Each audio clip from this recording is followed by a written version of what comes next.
This meeting is being live streamed. Okay, awesome. Welcome everybody to our Talking Tunes Live. Today we have some special guests. We have Miss Therese and Miss Amelia, who you may know from 8VA's Music as Medicine series, but we three are also the co-creators of Oclef Piano Tales. Hopefully you've seen our most recent release, Bach in Time. And for those of you who aren't yet familiar with what Piano Tales is, maybe Miss Amelia, can you describe what Oclef Piano Tales is?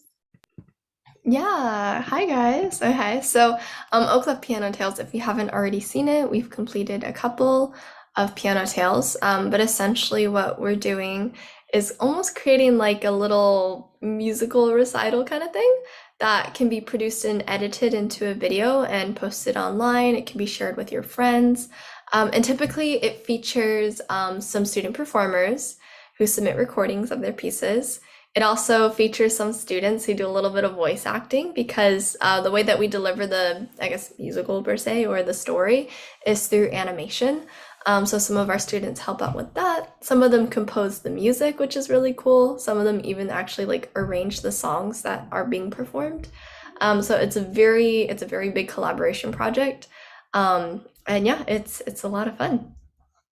Cool. Do you have anything to add, Miss Therese? Or maybe you can add, like, why did we create Piano Tales to begin with? And what's the point or what's the goal?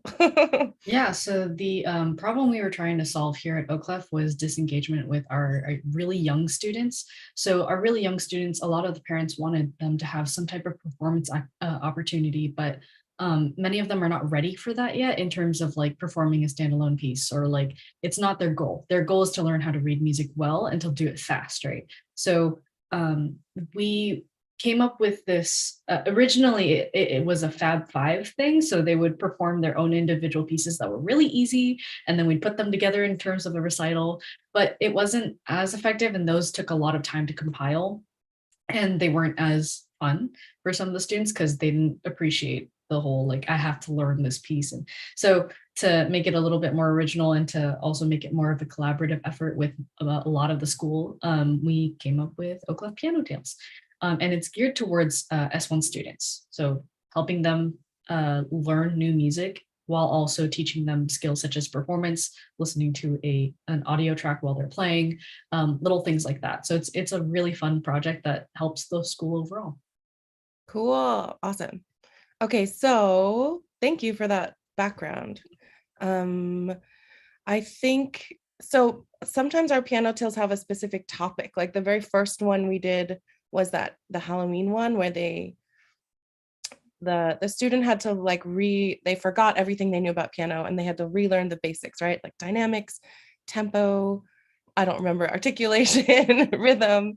So for this one, our topic was ornaments. And I was trying to think back at how we arrived at this, and I don't remember. Do you guys remember why we picked ornaments or how it came about that we picked ornaments? I kind of remember. So Yeah. basically, we were thinking of like ideas for how to make this a long running like series. So Mhm.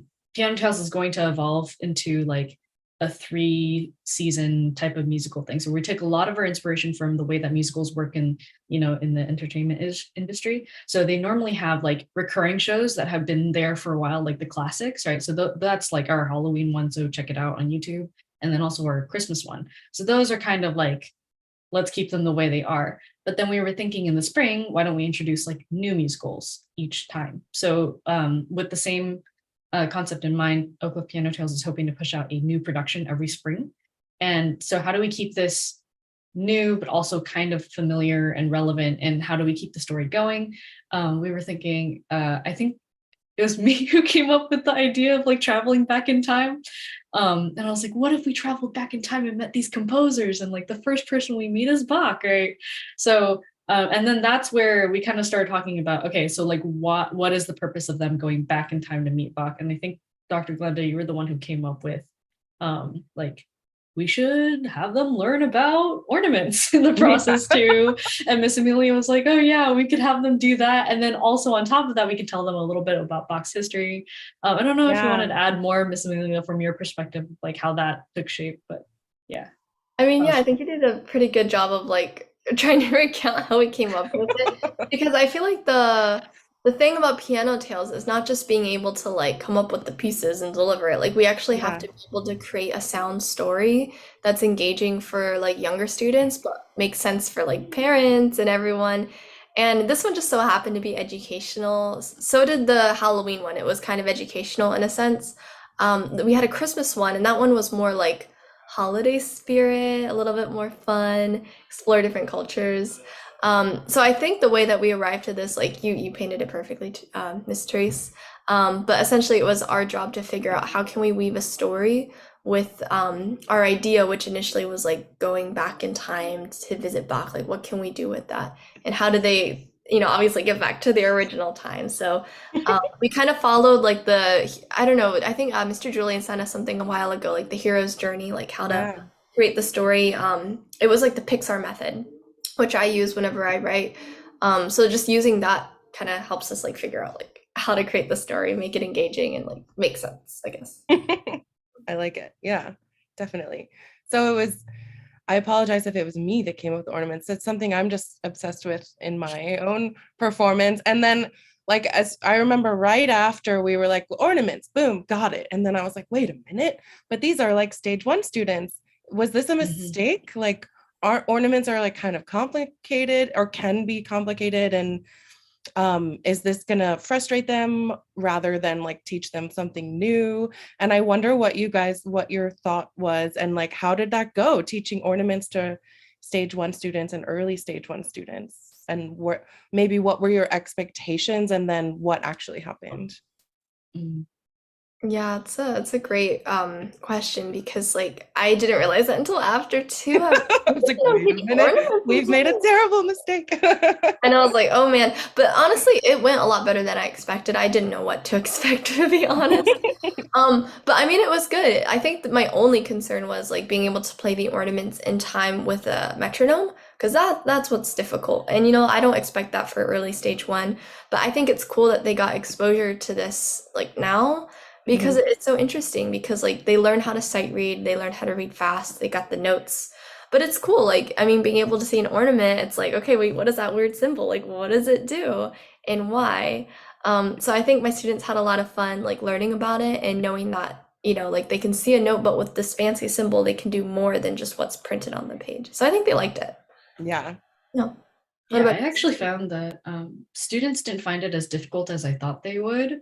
A lot of them often would be like, wow, I can play something hard and fancy now, but it's not actually that difficult. So like isolating, teaching the ornament on its own and then trying to incorporate it back into the piece, or playing like 2 versions back to back where it's like one is without the ornaments and one with the ornaments, like isolating that actual concept itself was really helpful in the teaching process. But overall though, I found that students were actually more engaged, because they were like, this is something I don't quite understand, but it sounds really cool, so I'm going to try to emulate it. So I think they had a lot of fun with it, and I hope that it wasn't too difficult. I think us keeping the pieces, especially the etudes, pretty short was a key part in and keeping like the notes themselves simple was also another thing that helped them learn. Yeah, we can talk about more of the details of the actual composition soon, but I felt the same way. I think I was a little nervous, and then they really thrived. A lot of my students just got it right away,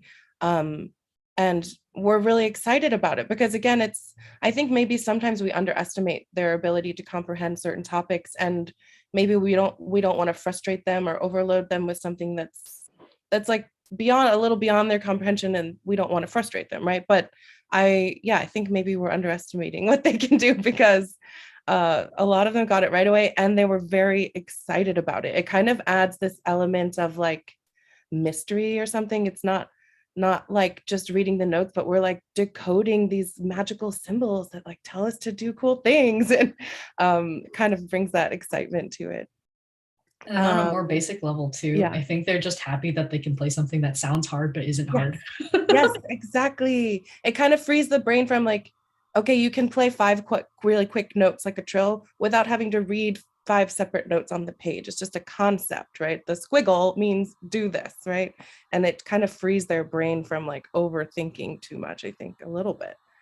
I mean, that's why we have ornament symbols in the first place, I would assume, because it would take too long to write them out by pen and too much ink and all that stuff. So, I think it's perfect for younger students too, because yeah, like you said, I feel like sometimes we might underestimate like our students, but really like even though ornaments maybe we learned a little bit later on in our music education, like I think it's kind of a cool concept to introduce at like a young age, even if they can't get it perfect yet, even if they don't understand yeah, like, the true meaning of it, like just knowing that some of them exist, like, trills, like the really simple the things, idea of it. punctures, Yeah. can make the music more engaging.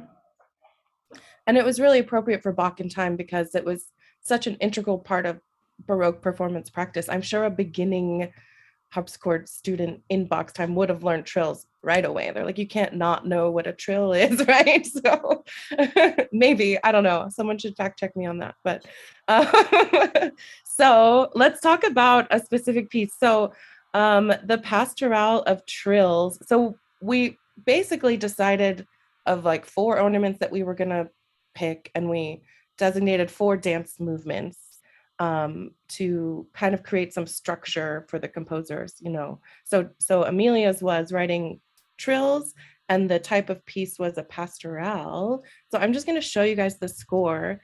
This piece, I think, was the most accessible for the earliest level of piano student. So the piano 3 part is really only 2 notes, I think, unless I should scroll and check. But even a student who has only been playing for a couple of weeks, I think, could play this piano 3 part. Would you agree, Miss Amelia?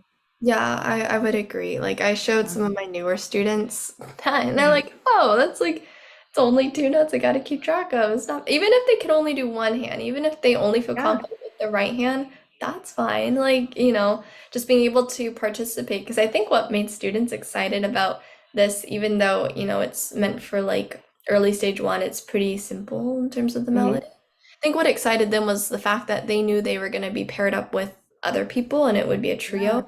So they're like, wow, like I'm playing with other people. Like now that's cool. Like I gotta Yeah. make sure I'm like, playing my best. Got to be on point because you don't want to let the other people down, right? It adds an extra layer.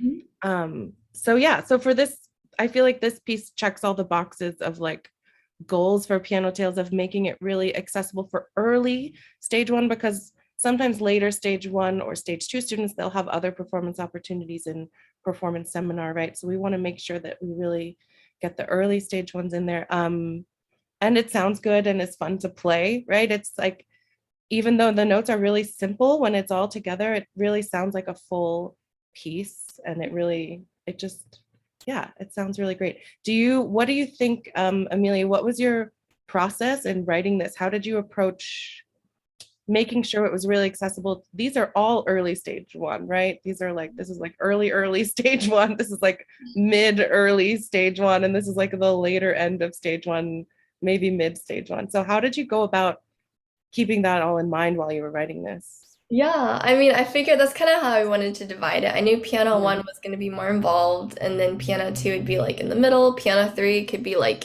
primer level, like you just learned the piano a couple of weeks ago. Like, here's the piece. So I started with I wanted a melody, like I wanted something really simple, like a concept that an early S1 student should like have down, which are Yeah. skips. Yeah. Well, there are skips in here. So I did that, and then I wanted to make sure the trill was on a note that they're holding out, not anywhere in the middle, nothing crazy. So Yeah. obviously I did it on the dotted half. So that was cool. And then same with the left hand, like something that they already knew, they knew fifths. And then I thought I'd make it like just slightly more engaging by like them having to figure out exactly what Glenda is Yeah. drawing in there. So that is for, again, early S1, but a little bit more involvement. The second one, second piano, kind of the same idea, but no melody. So they're just holding it out. This can really help students because they have to be able to count and play. So this Mhm. is really good if they're a little nervous. They can just, count to three, and then still play the harmony. So they're kind of there as support, and they still got some trills too. And they harmonize with piano one. So it sounds cool together. Yeah. And then piano 3 is obviously the easiest of all. And it's really good for someone who literally just started maybe a couple weeks ago. Like, you know, the 10-second song where it goes 1 and 5. Yeah. This Yeah. is like the 10-second song, but with a trill in the middle and the end. That's a piano adventures song for anyone not familiar. Yeah. Piano adventure. Yeah, so it's just practicing an interval of a fifth. They get to practice counting because Yeah. obviously they need to stay in time. And they get to add in a trill as well to participate with the pastoral trills. And coordinating hands together. Sometimes for early stage 1 students, it's actually confusing that, oh, we're playing the same note, but it's different finger numbers because our hands are opposite. So this is kind of good practice with that too. Cool. Another thing I noticed that I thought was really smart is that the piano 2 and piano 3 parts only trilled with fingers 1 and 2 or 2 and 3. Those are our strongest trilly fingers, right? Whereas this one, you have to trill between 4 and 5, but that's okay to just like challenge them a little extra, right? Because they're a little bit more advanced. I thought that was really smart too. Cool. Let me plug in my computer. And then let's see. I wanted to look at another piece. Let me just plug in really quick so I don't die on everyone. There we go. So then for every piano tales that we've done so far, we've had like a big collaborative piece. It was Give Us All Your Candy for the first one. And for the Christmas one, it was the whole thing. It was kind of a big collaborative thing. And then for this one, Miss Therese was in charge of the Lost Etude, which was this like epic masterwork combining melodies from all 4 of our etudes, plus like a bunch of the Bach preludes and the Bach compositions were in the piece. I feel like a score would be confusing because there would be so many lines. So let's just like listen to a little piece of it to get the idea, and then we'll hear about how Miss Therese went about writing it.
Let's pause there for now. That gives us a really good idea of all the different layers going on. So Therese, tell us about your process. How did you even begin with this? Tell us. Yeah, so I began with, obviously our goal is to cater to the S1 students. So I began with those parts. So I kind of divided, there's 3 S1 parts in there. There's the early S1, there's like mid S1, and there's late S1. So depending on where they're at, a lot of our students right now are still working in the Piano Adventure series by Faber. So we use a lot of the concepts that are found in those books. So early stage 1 is very much like primer level, level 1 type playing. So I kept it very minimal, kept them in hand position, had them play like notes back and forth so we can work on like which hand goes when, right? So they're playing very basic things, but the main point here is that they are keeping in time. So that is like the main focus for their part. In terms of the mid S1 group, they're used to playing in hand position, lots of steps and skips at this point, because in the Piano Adventure series, they're probably doing like 2B, 3A. And so this is easy note wise, but in terms of timing, they're just learning how to like really keep that quarter note pulse and then shifting to like an 8th note feel. So their focus is counting. And then with the late S1, for mid S1, there's minimal hand position changing, very, very minimal. With late S1, there's like a few octave jumps, so they'll change from like low G to middle G or whatever you want to call those. So there are hand position changes. And then there's also things like crossovers, like for example, here in our right hand for the late S1 part, there is a crossover pattern. And there's hand position changes where you have to shift up. So one finger was playing finger 5, and then all of a sudden you have to start trilling on those. So it's a lot of shifting and learning how to read that. Then after I built out the early, mid, and late, I started layering in the harder parts. So now the early, mid, and late S1 parts are just kind of echoing, or either echoing or doubling, or doing like the bass for and setting the backdrop for stage 2's part and stage 3. So here I like to do a lot of like call and response stuff, and I noticed that this is similar to the way that like Bach's music is operating. He likes to do like the canons and like things like that, where like each part comes in, it's the same thing, but it comes in after.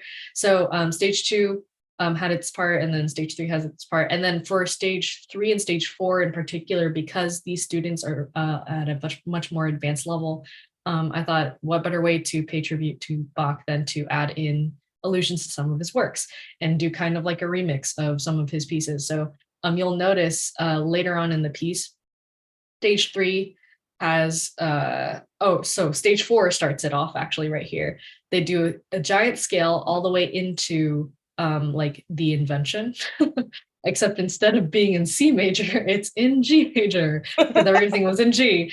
And then stage 2 at this point also starts doing the prelude in C major, but now in G, right? But super high up on the piano so that their part can be heard.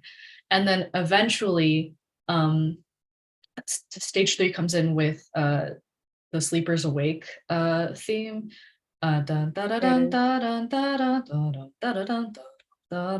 and then the stage 4 people are still going all right.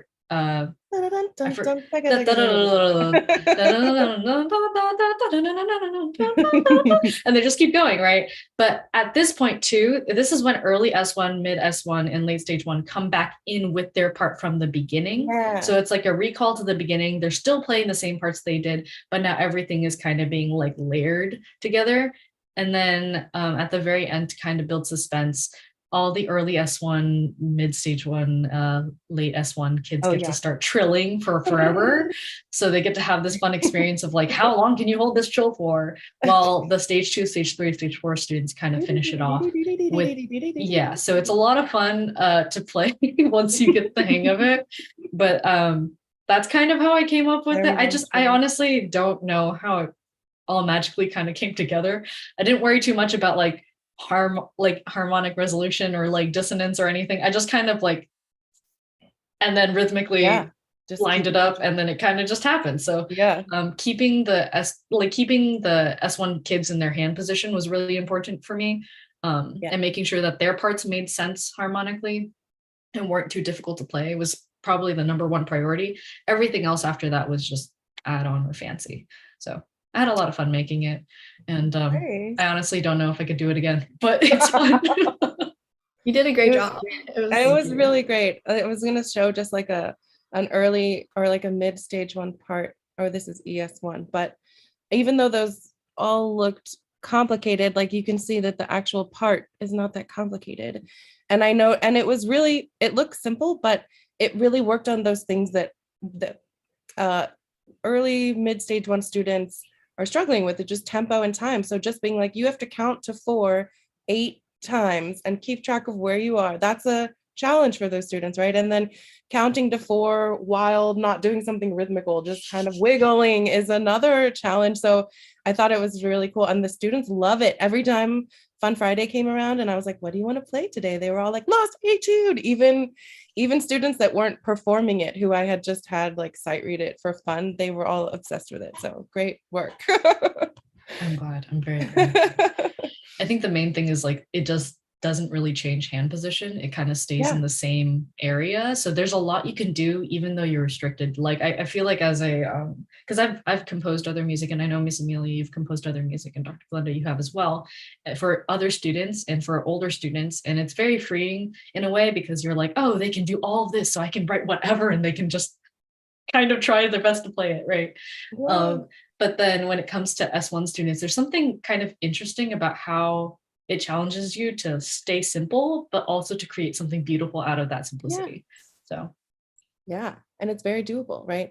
I always try to think back to like very simple melodies by Bach or Brahms or something like, and they're some of the most beautiful melodies like Brahms' Lullaby, or I mean anything by Mozart. It's all just like arpeggios and scales, and yet it's beautiful and magical, right? And most of this stuff in the late stage, in the Lost Etude, it was a lot of scales: 1 2 3 4 5, 1 3 5, scales and arpeggios, right? And so that also just brings up a cool topic with students of like, oh yeah, that's why we learn those things, because these are literally the building blocks of music. And yeah, it was great. Let's see, I have more questions, but we have another Oclef professor here, Mr. Justin, and I wonder if you have any questions for us just listening to all of this, either about the music or the process or anything like that. No, but it was so wonderful to listen to and hear how it all came together.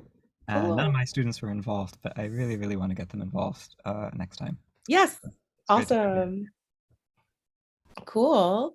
Well, I do have a couple more questions. Well, I have maybe just one more question, really. So we've talked a lot about the music, but as we mentioned in the beginning, there's a lot of non-musical elements that go into our piano tales, like voice acting and script writing and animation and editing. And a lot of that is done by the professors, but we have all of our students, we have students doing voice acting. And this is kind of to anyone. I wonder what value, if any, does it have to have students practicing or performing as voice actors in our piano studios? What value does that have? Amelia, do you want to answer this one? Yeah, I mean, I'm thinking about it. I think it's funny because, like, you never imagine a piano studio, like, you're gonna do voice acting in a piano studio. But I mean, like, I think the students enjoy it because, like, whenever you have voice acting or, I guess just acting in general, like, you typically see, well, the voice acting gets paired with the animation. Usually for a video, there's gonna be music in it somehow. So, I mean, it's just like another way to collaborate with other musicians. Obviously, they're not singing or performing or anything, but they do have to be able to like take instruction. They need to be able to kind of like assess their own like how they perform the dialogue in a way and assess it themselves and take feedback from their director, which is probably their professor, until they're able to, practice it and get it how they would like, similar to how you would if you're practicing for a performance seminar. Um, so I also think it was cool because I had some students that wanted to do the voice acting, and I was like, okay, yeah, we'll see how it goes. And it like kind of brought them out of their shell a little bit more. So I think that's actually the true added benefit of doing it because like I had some students, I'm like, oh, maybe they'll just kind of like read it, but they like really took to it and they like came out of their shell. They got to improvise a little bit. And that kind of helps like build the relationship between the professor and the student because they trust you that they can act and be different in front of you. So I mean, I recommend it. Like, it's fun to use your imagination in that way and just have fun with your students. You don't have to be so rigid. Just kind of enjoy that for a day. So that was pretty cool. Yeah, I love that. That's something I hadn't really thought about that much, but it does bring the students really out of their shell. Like the student who played Harmon E, I've forgotten what was it. That was my student. Yes, and what I would have thought that he would have been shy and timid, but he was literally improvising lines that ended up making it into the final scene, and he was so great. He was really into it. The iconic, yeah, boy. Yes, I was like, wait, I'm pretty sure we didn't write that in the script. It said yeah, but he added boy. I was like, we have to add this. I love so it. Good. Yeah, it's good. Yeah, he loved it. Like I didn't even tell him to improvise most of it, but like I just gave him the script and he just like ran with it. And I'm like, that's so cool. I was not expecting that, but I loved it. Like it was a fun memory for the both of us. Yeah. There's a lot of like parallels and analogies you can draw from the process of preparing for voice acting with the way that we prepare for piano pieces. And that's something that the student can take back, similar to what you were saying, Amelia, about like how they have to like really prepare themselves and they have to like perform it in a certain way with a certain amount of expression, right? Like we can connect that back to their piano music. But I do agree, like it does give them that added like connection to you, like emotional connection. They're like, wow, my teacher allowed me to voice act and now I can do everything. I am the best, right? So yeah, giving them that a different thing to do during lesson is quite fun, and it's beneficial, I think, in the long term. Yeah. Yeah, I can definitely see the parallels in preparing for music, especially emotionally. Like we're so focused on just the basics of piano at stage one, like learning physically how to play. But later, obviously, once you have more control and coordination, you want to play the music in a certain way with a certain character or with a certain feeling. And I think that's something we can already access with our voices. Say, give a student a sentence and tell them to say it angrily, and then tell them to say it lovingly, and they'll be able to do that. And then, okay, well, how do we do that with our music? That can kind of open another door of expression, just thinking about it that way. Cool. Well, thank you all for being my first interviewees on Talking Tunes Live. If there are any listeners out there in YouTube land, feel free to drop us questions, 8va@oclef.com. Definitely check out our YouTube video, Bach in Time. And I guess that's it. Thank you, everybody. You. Thank you. Bye.